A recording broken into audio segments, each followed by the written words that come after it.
त्यामुळे ज्या वेळेला हे समस्त जीव प्रसन्न होऊन जातात, त्या वेळेला हे कोटी कोटी असणारे जीव त्या आयोजनकर्त्याला भरभरून आशीर्वाद देत असतात. मग विचार करा, जर का एकाला सुखदान केल्याने एवढं पुण्य होतं, तर ज्या वेळेला कळत नकळत आपल्याकडून हरिकथेचं आयोजन होतं, गायन होतं, श्रवण होतं, त्यावेळेला किती पुण्य आपल्याला प्राप्त होत असेल. म्हणून लक्षात घेतला पाहिजे भगवतीच्या कथेचा, भगवतीच्या नामाचा महिमा.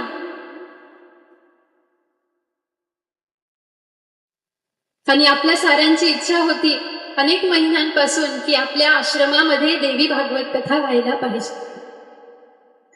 ज्याच्या मनामध्ये हा संकल्प आला असेल त्याला किती जीव धन्यवाद देत असतील महाराज, विचार करण्यासारखी गोष्ट आहे.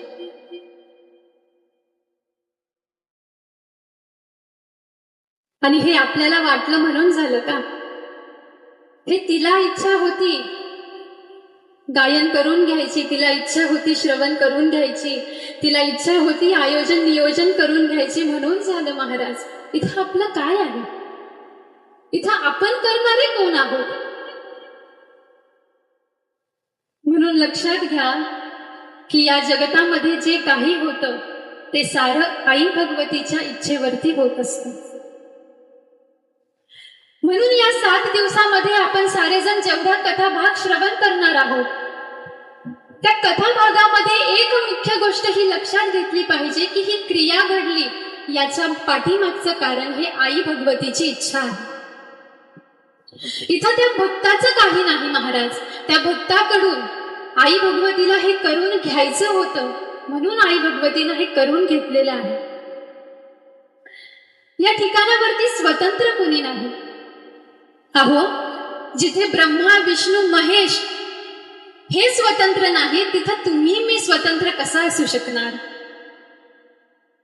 म्हणून हा सारा आई भगवतीच्या इच्छेचा परिणाम आहे.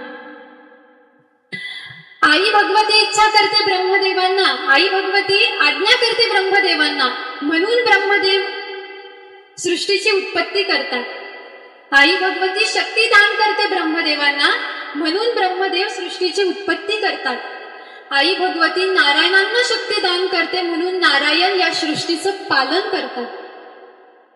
आई भगवती भगवान शंकरांना शक्ती दान करते, म्हणून भगवान शंकर या सृष्टीचा संहार करत असतात. तिथं ब्रह्मा विष्णू महेश स्वतंत्र नाहीत. कोणती शक्ती त्यांना दान केलेली आहे आई भगवतीनं? ब्रह्मदेवांना शक्ती